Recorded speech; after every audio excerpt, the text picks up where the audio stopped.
This is a Podco original.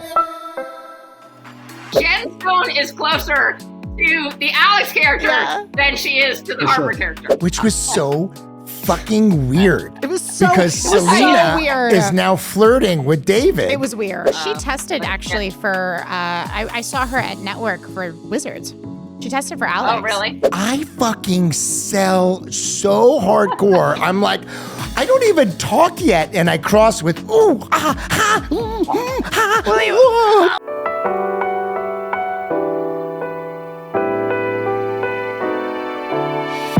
We're on a podcast, everybody. Here we go. Hi, Jen Stone. Hi, David I'm DeLuise. doing well. I'm very excited about this particular rewatch. This is a very good rewatch. It is Family Game Night, which is a fan favorite. It originally aired April 26, 2009, written, directed by Bob Coher, I'll say that, but written by the amazing Gigi McCreary and Perry Rain, who we have in the house to watch with us. They're with us. What's up? Yeah. I mean, I guess technically not in the house. Perry, I love you so much. You're like, yeah. You guys, thank you so much for being here. Now, you both have been on the pod before, and we got such great information from both of you. Did you guys watch your episode? Yeah. There you go. He plays it on a loop every morning. I watched it 3 or 4 times. We do, not always, but we do rewatch, our rewatch, because every once in a while you're like, what the heck did I say? Was that okay? Or take that out. But I'm glad you guys, so you enjoyed your episode. I enjoyed it. Well, there was a really good emotional moment. I don't know if you remember. I don't want to call anybody out. No, I remember. There was a really good emotional moment that I loved. Did I cry? I cried. I cried for a change. You always cry. So you pass the baton to me for one episode. Okay, so let's get into the episode, you guys. Did you rewind? Did you, are you going from memory, or did you take a look at the Family Game Night again? Yeah. I watched. Yes, I resubscribed. I think you guys were doing your homework. Plus and watched it. Did you laugh at, because every once in a while, yeah. Yes. Yeah. Laughed. Oh, a lot. This is a good episode. Well, I mean, I'll be honest, Barry, they weren't all winners, but like this one, everything really came together. There were some that, like, what was the one with the baby Cupid? That baby was creepy as hell. That was a little tricky. Yeah. That's where I don't even remember Baby Cupid. No, I'll have to go back and watch it. See? I watched this one and I really like it. I like it because everybody has a strong attitude. Yeah. The whole family is really involved.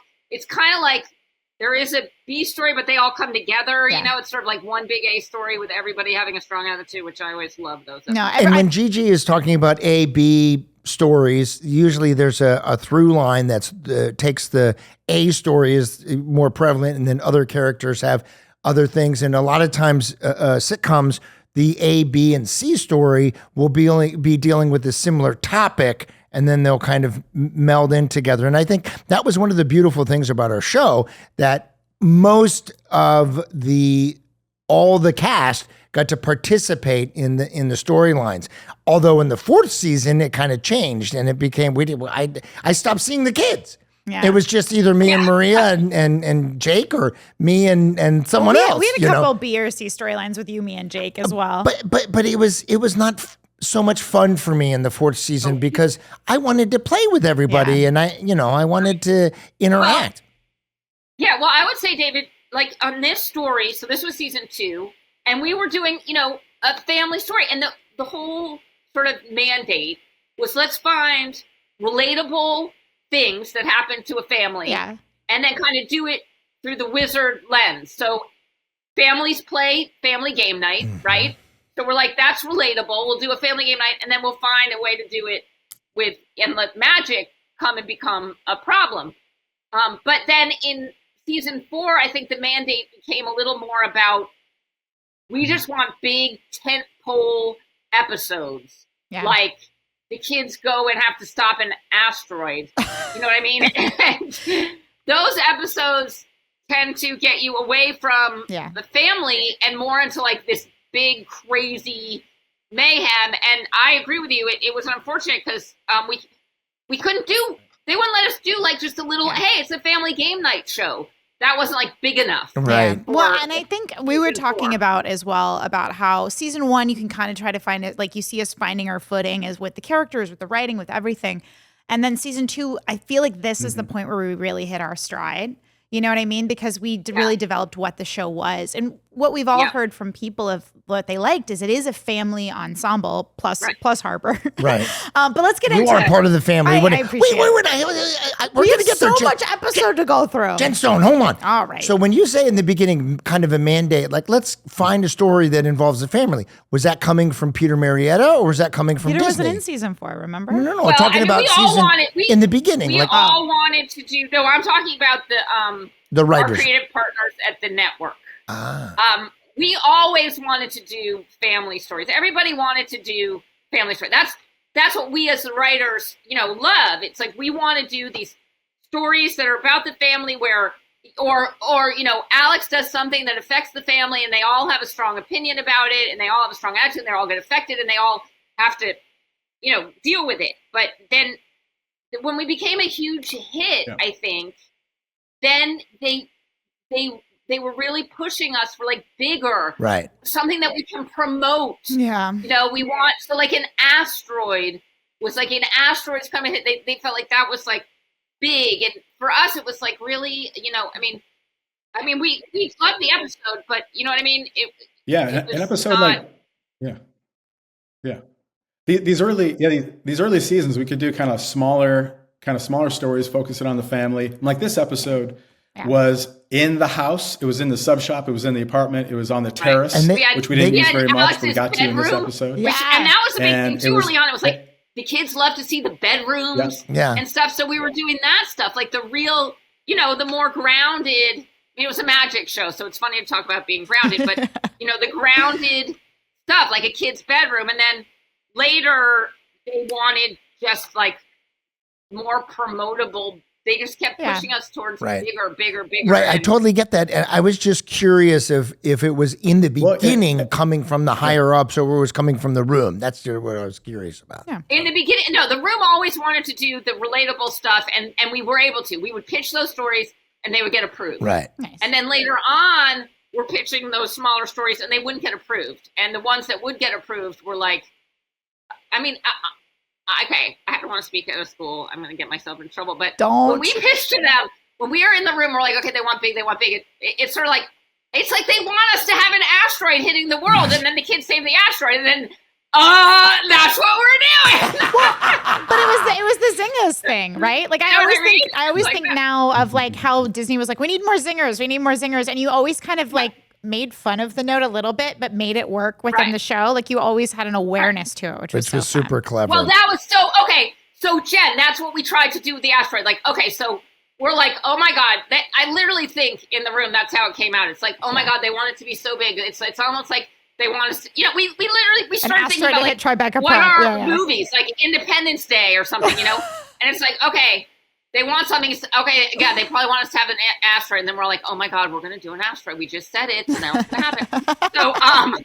So then we were thought like, okay, but how can we do an asteroid? Now we're talking about a different episode. You have to have us back for the asteroid episode. Yeah, right. But we're like, how can we do an asteroid and make it mean something in our world? And that's when we came up with the idea about, I know Alex isn't going to graduate, except the school gets hit with the asteroid, and now all of her records are destroyed, and she gets to graduate. And then Topper, Alex, and Harper graduate among the rubble of the school, which we just loved. So we tried to find a way to do the asteroid story, but give an element that we would all love that would be only something you would do on our show. You did a very good job. Okay, I'm going to be quiet now, Jen. Go ahead. Start your. I said, we got a lot of episode to get through. Yeah, okay, so we open up the episode at Tribeca Prep. Alex finds Harper in a full suffragette clothes, which is one of my favorite outfits because I love period pieces, for her test on the women's suffrage movement. When Alex realizes Harper was overprepared and Alex didn't even realize that there was an essay, she asks Harper to switch bodies. Harper's okay with it because Alex is wearing a cute outfit. Alex is less enthused to be dressed as a suffragette. So then we get to the spell of the episode, which is Kapia Kaporam Miam Kapora Suanumanavi. Yeah, please. That's what you're here for. I'm ahead of it. Do the spell again. I'm sorry. Okay, but so this spell that Jen just said, does that mean, what does that mean to you? What is Mia Kapora Baba? That was Really? It's literally body switching. know It's that. literally Latin for Good body question, switching. You're David. switching bodies. Yeah.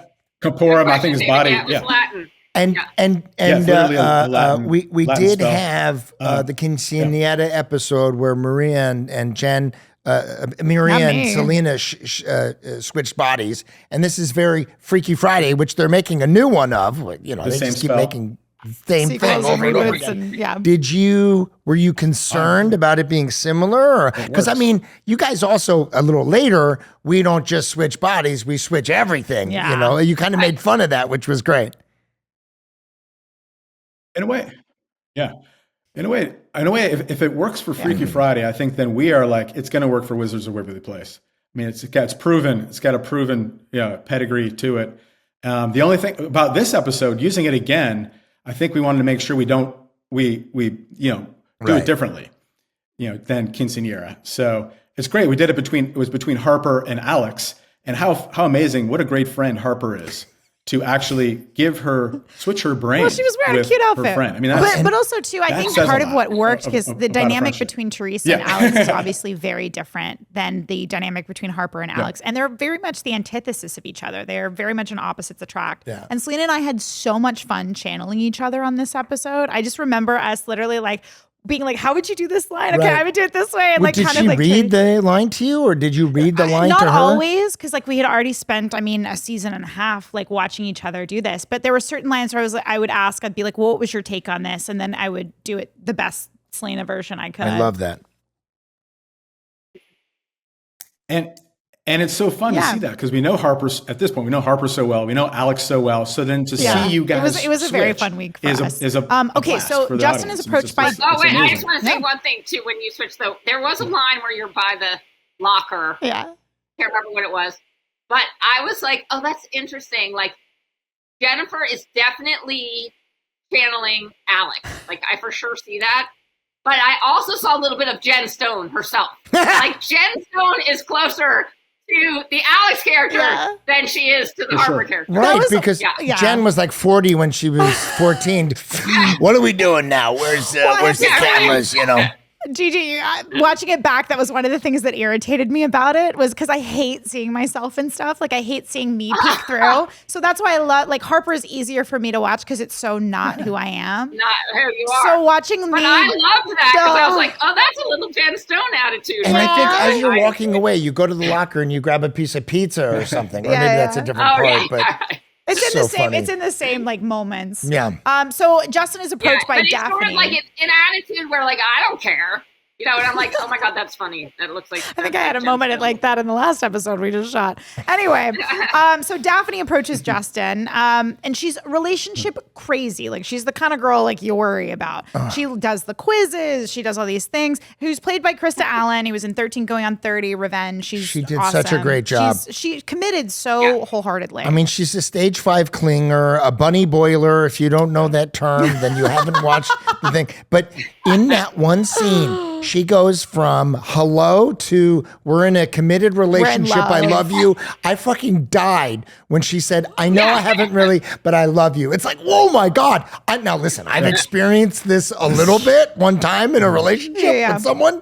It was bad. And I think everybody might have that kind of a situation. But did you guys have a situation like that in your own lives, or you were just making everything up here? Okay. I feel like this was made up. It was definitely made up. Yeah, Gigi, and it was did you have so an over the experience like top. this? But the actress, she just nailed it. I mean, she really did. So you're so right. this is a big deal for me because when directing a sitcom, you do not get to participate in casting at all. When you get to direct it, you come in and all the actors and the guests and everybody is picked by someone else. Because you guys wrote this episode and you were writers, producers on the show, do you sit in on casting? Did you guys help pick this actress? We get to weigh in on casting, but she came, I don't think she read or anything. If she was offer only, she because 13 going on 30 or what? Yeah.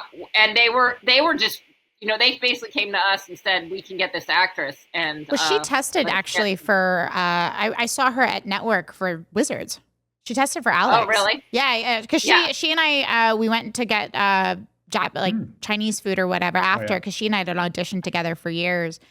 And I remember her being like, I'm not going to get this part, Emma. And I was like, with Selena, probably not. Sorry. Like, crazy. So she tested for the Alex character. Yeah, because they used to have a thing where like you at least had to have one other person or like two other people when you went to Network. Right, and so she was one of the other people. And you guys, I would say that the reason why they do that is because if a producer or a studio wants to go to Network and there's a power play, you have to give them a choice. Because if you just do one, then they go, no. And typically, and I know I've talked to some people, they're like, this is our choice, but they hate us. So we're going to say we want this one. So they pick the other one. Has that ever happened or no? Well, yeah, we used to play some of those games, like putting your first choice in having them go second or that kind of thing. But then, there was always that discussion about, well, we really want this one. We don't know if they're like, maybe we should put someone really bad up against them, but you can't, because there's always a chance that they'll pick them. The really bad one. So you gotta love your options because you don't know. But there is something to that. Yeah. Okay. So that scene is amazing. She's so great in this. Max has a line because he goes up to Max after that. I just love. He goes. He talks he congratulates him for being in a relationship, and he's like, what are you talking about? I'm always in a relationship. The werewolf, the centaur, the da-da-da. Max is my favorite character. I love him so much. I can only imagine how fun he was to write for, but he just goes, I don't remember him. It was so good. That was just Peter, though. You just did Peter Marietta there. Probably, but she was great. I had a little bit of a tricky thing because she's not as annoying in the very beginning when she comes up, but he is already like, back up. Like I was like, seems like a nice, attractive girl. Like why not, entertain that? Like as the director, I would have said, David, maybe you a little more like, hey, maybe I like her from the beginning, and then like 4 lines in when she's like, I want to have your babies, Well, especially Justin, who's like so relationship girl crazy, a little himself. So this question was going to happen later, but when you're writing this episode, and I think there was a moment where David and Jake like do something in sync together. Now there's some stuff that comes up when you're rehearsing or when you're working as a director with the actors, you go, hey, I got an idea, do this or do that. Now, when you guys would come down for run through, you might see something. What happens if there's something happening and you're like, oh, that didn't work, I don't like that? Well, how do you address that? How do you go in there and do you talk to the director? Did you ask Peter to change or what? Well, first of all, we love it. Some people don't, but for us, we love when the stage comes up with stuff. It's it's so great. And in fact, I used to argue in the room with like stage directions because I'd be like, don't put too much. Like let them find. Like somebody would be like, oh, he's sitting at the counter having a sandwich. I was like, if the sandwich doesn't play, then just don't because maybe they come up with something better than a sandwich. You know what I mean? You sound like don't direct it too much. Yeah, but that's also you giving trust. Don't direct it too that's much you in the trusting the other people saying that they might have a good idea rather than fully controlling. Some people don't like to do that, but I like that. So I love when they come up with something on stage. I thought that was great, and I'm sure that came from on stage. I'm sure, but if we don't like it, then we just talk to the director. Oftentimes, we don't even, after the run through, there's a note session with the director, the network, and the producers and writers. And then we might say, we don't. And the actors are not there, right? No. The actors are not there. But that doesn't mean we don't appreciate the effort. You know what? Yeah. You know what I mean? Well, but that's all of it. You try, and then if it doesn't work, you it's just regroup. Like they say about acting, like, if somebody comes in totally low energy, it's hard to pull something out of them. But if somebody comes with too much, it's easier to pull them back. So you guys want to pitch a whole bunch of stuff on stage, that doesn't bother me. We can pick and choose what we like and what we don't. You know what I mean? Right. It's nice to have something there. I would very quickly, I did an episode of Jesse with Jim Burrows was the director. He's like the director, right? So my line was, you were a regular. I was a regular, yeah. And it was on after Friends, everybody. But the line was, George Sunza said, what are you into these days? And the line was garden gnomes. And I said, garden gnomes. And then they added Christina and said, I think the G is silent. And I said, Arden gnomes? Yeah, that's great. That's so good. that was built. And then my ex-wife was in the audience and Jim Burrows said to someone, kid's funny. And I was like, I've made it, you know. Well, but it takes a talented writer, director, all of those things to give space for things to happen and be created in the moment. Because there's only so much I feel like you can create artificially. And then you have to like release it and let it like find its breath and become real and a living, breathing thing. Right. All right. Okay, so here we back go. on. So we're back on Waverly Place. And the test is over. Harper's aced it for Alex. And then they try to return back to their own bodies, but the spell fails. Alex is in Harper's body. She's trying to get to the lair to find a way to get back to their own bodies. But Justin mistakenly asks Alex for advice on how to get away from Daphne, who, really being Harper, of course, suggests that she immediately break up with him. Which was so fucking weird. It was so because Selena is now flirting with David. It was weird. You know what I mean? Like brother and sisters, very Brady Bunch. Like, what's happening here? You know, they had some Marcia and Greg stuff going on very sometimes. Brady, So creepy. Yeah. But and also like the network had to be okay with that with a two characters that are siblings, even though did they ever say anything about that? I don't think. Probably. Yeah. I mean, we might have we had Mel Brooks on the podcast, and we were talking about Blazing Saddles not getting the approval from the higher ups, and then he screened it for an audience, and then the higher ups were like, "Okay." They were laughing, but take this out, take this out. No farting scene. You can't hit a horse. You can't do this. And Mel just was like, okay, And then when they left, he took the paper and he threw it in the basket and didn't take anything out. So then Harper, as Alex, suggests that they use a road flare, maple syrup, and a mini trampoline. The road flare is not what you think it is. Which I didn't get why, which was so funny. And you did such a great job of being her. But at the end of this scene, Justin's like, why the honey? And then he looks at the woman on the table and then goes, oh, I didn't get what it was. The maple syrup? Yeah. What was it? I don't know that you're supposed to get it. I love it all. I was a little lost too. You're the writers, producers, we're the actor. We have no idea what that moment was. David had to make that for himself. Yeah. Me too. No idea. I watched it a few times too, and I was like, "What?" Yeah. I think it was. That was a very Peter thing of like, that you don't know. He just figured something out in his own head. That was a joke. Okay, so if that for he me, figured something out. I would have had him. Right, he was but able to I piece would it have had together. David We don't go, know, though. The audience didn't. and then not know. That's where I would have gone, because I had no idea. But where did you choices. come up with was how many things in the writer's room did you come up with? Because we don't see that later. Mini trampoline, hysterical. Yeah. And then the honey and the flare. So funny. I think earlier there was a version where it was like, there was like maybe like a creepy white van or something. And so we had to make it clear that it wasn't like a dangerous situation. Of course, because you couldn't have danger on Disney. Come up with things that were funny and but not creepy, and that didn't, So it was a wire. What do you call that? A high wire act, to hit the things that would be allowable. That couldn't really go to something super creepy, but. You could maybe wonder. I could just so see the writers' room going around. What's funny? What are funny things? What are funny? Just throw out. What are funny things that aren't too scary? Yeah. Right. Yet an asteroid coming to explode on Earth is okay.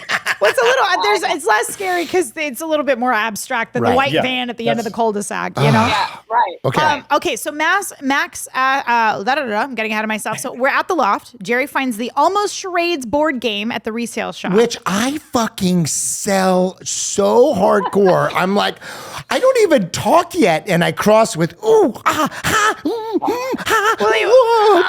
It's the almost. Why? I Why love that. almost I thought charades? that was really funny that you were Almost so excited. charades. I gotta plug in. You were so excited. Keep going. I have to plug Okay, in. amazing. You were but so- Perry, what was the why not charades? Why almost charades?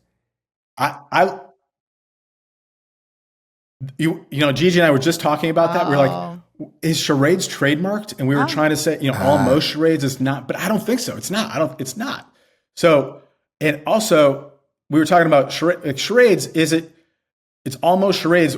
And we also say when you guys start to play charades, you limit it to like 3 Well, usually it's. but is it usually more Listen, when I categories? played, it was a movie, a book, a play, Or just you know, what's that the three kind of things. Those were categories. so that Well, that was it. you knew the genre, you knew the zone rather than it just being anything, you know. But I think that was, again, the joke, because there is only 3 things in charades: a movie, a book, and a television show. And they go, it's almost charades. You can only do so.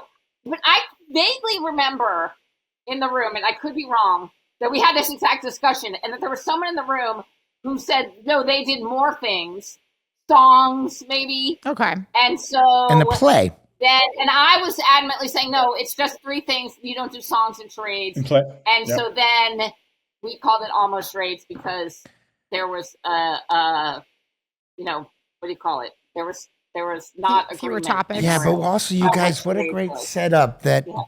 in order for Justin to get out of the dating, he's bringing them to her to the thing, and we have to behave because Theresa, by the way, who the reason why my character gets mad is because she fucking stacks the teams. She does it. She's the one. It's her fault. She's the Love that. instigator. Can we just Sorry. talk about how like it's been how many years since this game night and you're still pissed? Listen, when I yell later, 15. it's real. 15 It is years, so yes. real. My dad came out with, sorry, I'm going to blow out the mic, but she's stacking the teams against us. I was so fucking pissed.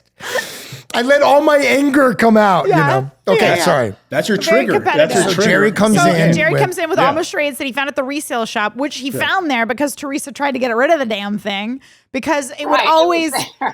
the family game night almost ruined the Russos. They Right. get in a fight. Well, and which said there- happens.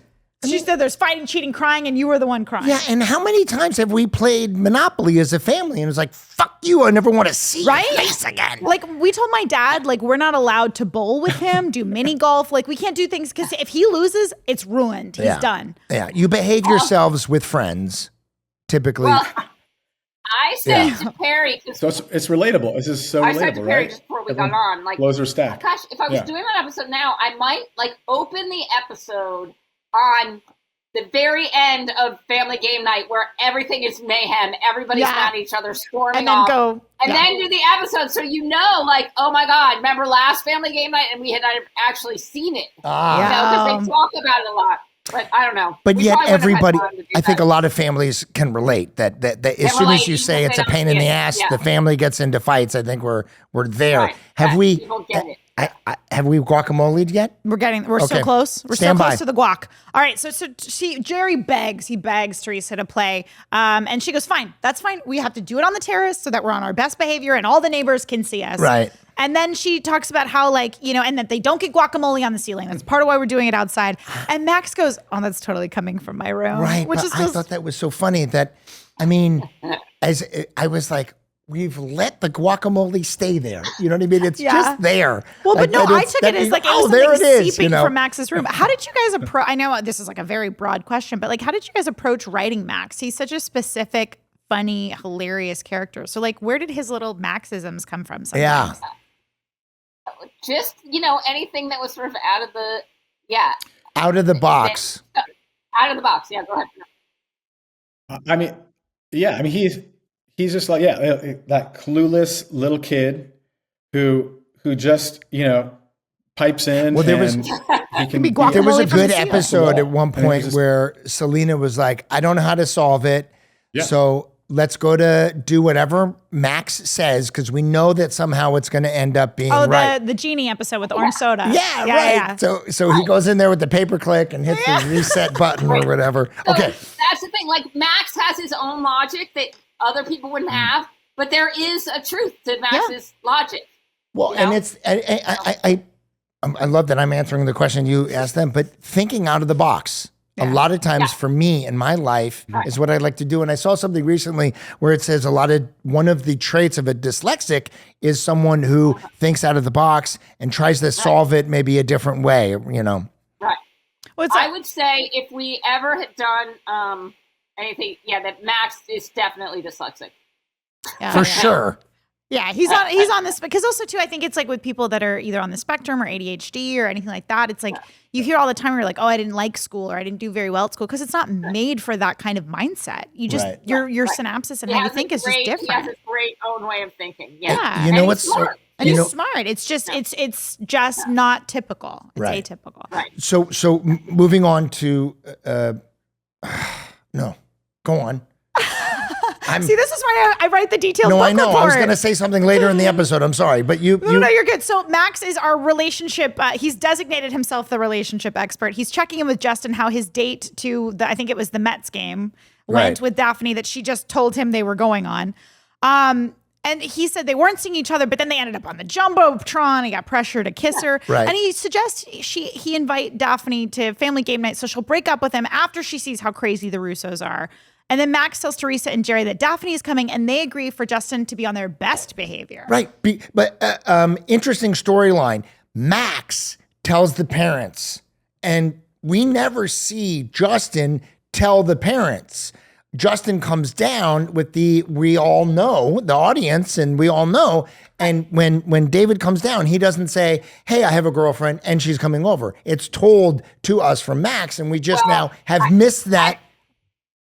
So that's the reason why we did that is because Justin, would he tell I don't think he would say to his parents, be on your best behavior. Well, he definitely wouldn't say be on your best behavior because he wants to be on their worst behavior. Yeah. But he also wouldn't say be on your worst behavior because they wouldn't agree to it. Right. And you just had a different character inform the parents. And then David just was, when he came down, he was like, she's coming. And we were like, we're so happy that you have a girlfriend. Well, I took it as Max had to tell them because otherwise they had to be like, oh, he doesn't want us to know. We have to like really behave really well. And so that would be kind of the reverse psychology. Right. It just was so interesting to me. I was like, because I'm analyzing all of this.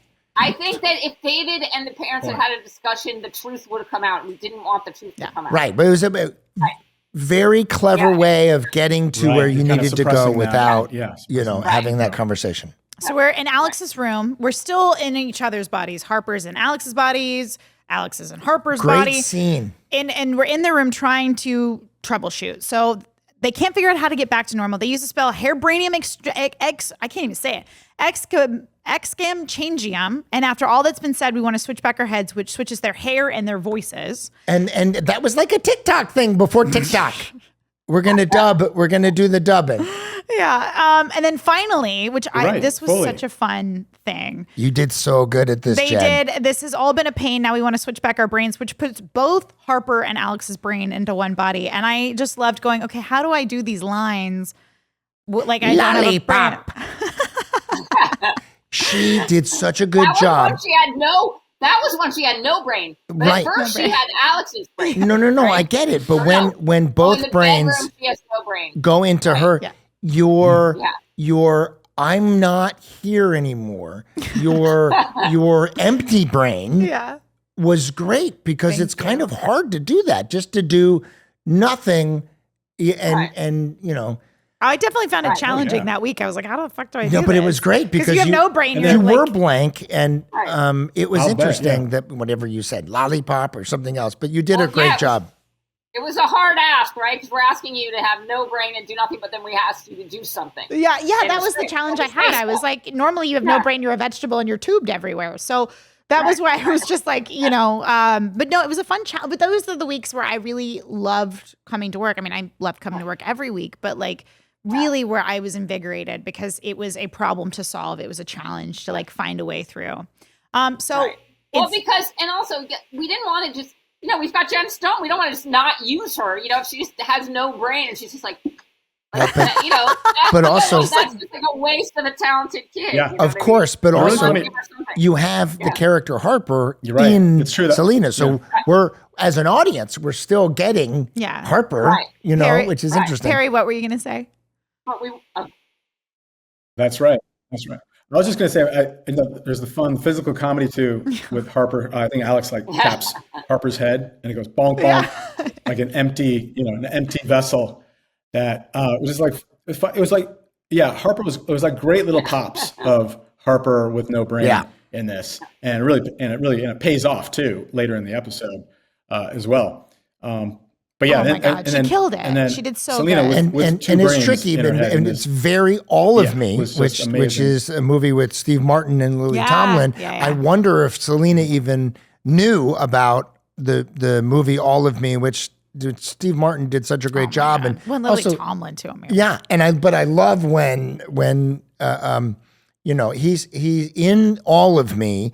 Lily Tomlin goes into his body, and also the left side was her and would be very feminine, and the right side was him. Yeah. And Selena did a great job. And also, I think it was Bob that directed this, right? Mm-hmm. So you're having a conversation with yourself. Yeah. When she was talking to Harper, when Selena was talking to Harper, she looked right. And when Harper was talking to Selena, she looked left. So it made sense that the way they cut it together made us understand it a lot better. Because that could have gotten muddy really quickly. And it reminded me of like, poor Selena had to do so much duality stuff. After this episode, the whole Alex versus Alex special where it was two back again. Like, and she just shows up, knocks it out of the park for sure. So just in time for game night, Justin urges everyone to just act like their normal selves. Alex reveals that she has both her and Harper's brain in her body to her family. And just reminds her that body switching spell was recalled because it has way too many glitches. Not to the face, just to Justin. Just to Justin. Yeah, because the family realizes later. So Daphne shows up and brings cold cuts and gives him an uncomfortably long hug. Which is so funny. So funny. And then... why did Jerry not instantly go and start eating the cold cuts? Well, maybe because it's opportunity, but also... that was a missed opportunity for somebody sure. says... you brought cold cuts? We own a sub shop. I think it's Max. No, I think Max says it, right? As Selena says Selena that. says it, yeah. Because she's like, I'm going to go down to get cold cuts, right? That was her out. Right. Also, I love the fact that like Teresa and Jerry are dressed like they're going to Sunday school. Like you're wearing khakis and like a cardigan. Teresa's in like pearls and like... oh, they're so excited. Right. Oh, because they're trying to... Right, so excited that Justin. I'm totally dressed up. It's the most dressed up Jerry. Yeah, you're other than a Easter tuxedo. Sunday brunch is what it is for sure. So trying to look, and then Harper's brain, as everybody else goes to the terrace, Harper's brain inside Alex's body learns how to articulate the body as well. So no longer is she just thinking in there. She now can move Alex, which makes her move completely crazy. Which was clever because you held on to that until more problems. You were building the problems. Well, and again, I thought Selena did it. It's a good little escalation. It's like, oh, just gonna say, like, I mean, the two brains in the head, in the head was a great escalation, and then this one too, Harper being able to control Alex's body, her legs, was also another great little, quick little escalation too. That made it different from what we done. Yeah, you guys did a great job of taking those two spells and making them so unique to the story it was telling. Which, I mean, that's every episode of Wizards, right? Of like, how do we get this magic to serve this overall narrative, rather than starting with the magic and going from there. So we're out on the terrace. And I loved how Selena played that when she's like trying to hold on to the banister. She's really a brilliant physical comedian. She did a great job. No, and she always committed, which it was impossible. I mean, everybody in this episode just committed 1,000%. And even Krista, who was coming in as a guest in our house. She did a great job. But like, it's why it all worked so well, is because everybody committed so much. So we're out on the terrace. Teresa puts Justin, Daphne, and don't get mad. She fucking stacked the teams. she puts Justin, Daphne, and Teresa on bullshit. A team. Still mad. Over a decade later, you're still mad. Jerry, Max, and Alex are on a team. Jerry tries to hide his upset like David is currently doing. That Theresa is stacking the teams. Alex is unlike herself as Harper articulates her body coming out of the loft. And Jerry continues to try to hide that he's mad when instead of a title, Max writes down one syllable as the like what and to say, I justify it by saying there must be a book out there somewhere named One Syllable. Alex doesn't want to play, but Harper does. So the Russos quickly begin fighting, and everything just devolves as Theresa accuses Alex of cheating. Jerry accuses Theresa of stacking the teams, and he's still doing it almost 2 decades later. I I saw my dad in when I yell like that, I just saw my dad. I shouldn't do this, but Peter Marietta said to me one time, "I know when you're mad, David." And I was like, "Yeah." He goes, "You go like this." And for people who can't see me, I'm putting my hand on my face and then I draw it down. I go like this. I go. I rub my face. That's when I'm really mad. I should have done that in this. Nah, I didn't need to. See, this is the hard part about rewatching things is you see all the missed things that you could have done and should have done, or shoulda, woulda, coulda. I did not remember a single thing from this episode that I did. I did not remember a thing. Yeah, and this is one of my favorite episodes because I remember I loved yelling at Maria, I guess. But it was like it was something that we would do. I mean, I don't know if everybody did, but we would play dictionary. We would play charades. We would play games. And in playing dictionary, we would do our own thing. And we'd look up and we'd do two. We'd do one real one to try to get people to vote for it and one joke one, So like spitchcock. Do you know what that is? No? Do I want to know what that is? A spitchcock, i.e. this and that. You can do whatever. It's, it's that. It's the ball in the back of the toilet that goes up. It's called a spitchcock. Okay. But we would love to do that. And it wasn't just about getting it right. It was about making everybody laugh, too, which was really fun. So I loved playing games with my family. Sorry, moving on. No, I love that. Well, and also, too, it doesn't surprise me at all that in your household they were like, well, we got to find the comedy. Where's the comedy in the game? I mean, that's the fun part, right? So the Russos, it's just completely gone to shit. They're all yelling at each other. And then to top it all off, mindless Harper comes out and she goes, da-ta! Like out on the terrace. And Justin gets his wish when Daphne can't take the chaos anymore and breaks up with him because of this toxic family dynamic and warns Justin not to bring the next girl home. In the tag, Justin helps Harper and Alex reverse the spell with Please Brain, Leave Brain. Harper and Alex are relieved to finally be back in their own bodies, and we're out. So, so what was I don't think we had Please Brain, Leave Brain in the Quinceañera episode? When we went back? No, because that was also, I think we talked about it body, not so much brain. No, but when we switched back. Right. Yeah, no, because Please. Okay. Right. And I think they just repeated the spell, right? There was an extra brain, which was different than what happened in Quinceañera. Okay. And then that was also, we did spend not a lot of time. We should have spent a lot more time on the spell names, I think. But Please Brain, Leave Brain, right, was deliberately so easy because it was like she had gone to such great lengths, and there was just this. Right, and she even says that. She says, spell. "Oh, right, it's that easy, huh?" That was very clever. I thought it was great, and it's interesting because Jen and I on another episode, it is David is coming up with the back scratching the hand thing where he has a test, but he there's a wizard test to like patent a spell or something. You know what I mean? Okay. And it was very confusing because early on we had make-em-ups. Yeah. You know what I mean? So it's like, who's patenting the makeup ups or not? You know? But the episode with the weather guy, all of the spells are like very specifically about that particular weather guy. Like they mentioned like Baxter by name, so we were just like, wait, what do you like? Yeah, so makeup ups. I feel like Kiss snuck in there. We should have come up with like, well, I don't know, maybe not. We talked about coming up with like a formula for spell names, but then it just ended up being totally haphazard. Which is perfect. But it fits our show. It's a kid show too. It's fine. Yeah. But our show is haphazard, and that was kind of the fun of it. Is the fact that it was so like you have this whole magical world that they're kind of just like so about like the spells. I loved it. I thought it fit perfectly. I didn't know for the longest time, and this is embarrassing. That Edge Bono Utusis was Edge Bono, and I felt so silly.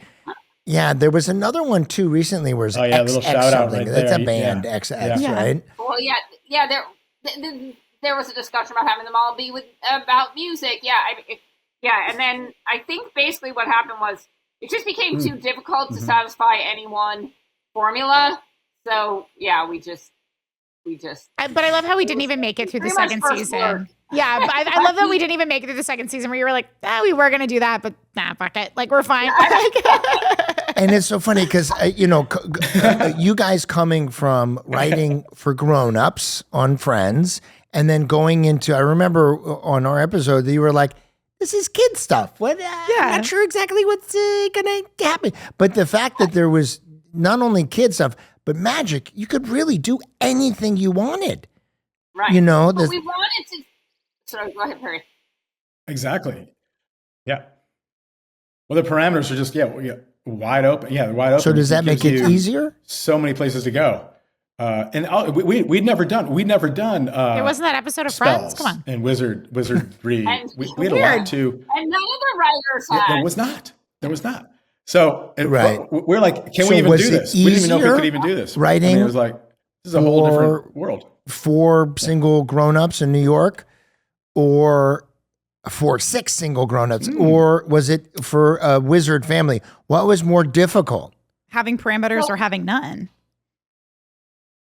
I think you always want to, right, Gigi? You always want to make it a great story and have great characters. So you have this commonality between the two. Yeah. So you're really trying to keep the quality, as high as you can. Yeah. Whether you're doing kids and family or you're doing we don't approach the kids shows really sitcom any differently than we do the adult shows, and because in both cases you're trying to find that great story where a character has a strong want and it affects everybody else, in fun ways.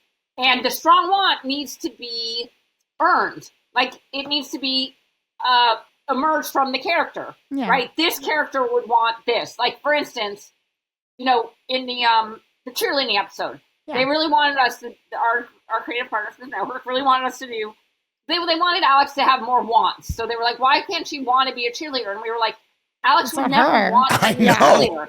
Right? That's not her character. So then we did it, but then we were able to do her as a cheerleader because she wants to meet Austin Butler, big star Austin Butler, right? He wanted to meet him, the character that he played. I can't remember his name, but Austin was amazing. He was one of the many chads. Yeah. She wanted to meet him, and so and the way to do it was to be a cheerleader, so then she has to get a be positive spell to make her be positive so she can be a cheerleader. And then again, okay, I guess maybe you'll do a rewatch for this one. And then we love that we dovetail it right with Justin playing on the basketball team, whatever. But my point is that you were asking, with the kids versus adult shows. So it's always like a strong want for the character, something, relatable, believable, earned, and that we care about, and that we're rooting for them. And then, but then what's great about Wizards was, for a big block comedy scene, having magic was just, such a gift to be able to go to, but you wanted to earn the magic too. It couldn't just be random, like Jen was saying, like, we had the magic service the story. We wanted the magic to serve the story, the emotional story. Right. Yeah. And it's interesting, for an actor, a lot of people say, do you like doing drama or comedy? And I'm like, it's all the same. It's all real. I don't go, I'm going to be funny. I'm like, what is the truth here? What is the reality? What is going on? What makes this character tick? Kind of thing. Yeah. So I think, it's the human experience. Sometimes it's a possessed child or it's a wizard. You know what I mean? What was your favorite moment? Oh, sorry. Go ahead. I was just going to say, like, in this episode, Alex having Harper's brain in her body is funny, right? But it's way funnier when Justin's trying to accomplish something, and now the fact that Alex has Harper's brain in her body is messing up what he's trying to accomplish. Right. What's the problem? Focus, a direction. What's the problem that we have to overcome and solve? Yeah, and now Justin has one agenda, and now Alex's predicament with the magic is influencing that agenda and making it harder. And now you have a story that, we care about because we're rooting for Justin, and we're rooting for Alex to get Harper out of her brain. Also, it's interesting, like, in terms of wants for a character, Alex wants to cheat on it to get a better grade. She wants to cheat, and it's kind of amazing we can do that. She got her Disney show. Yeah. Someone's cheating. Yeah.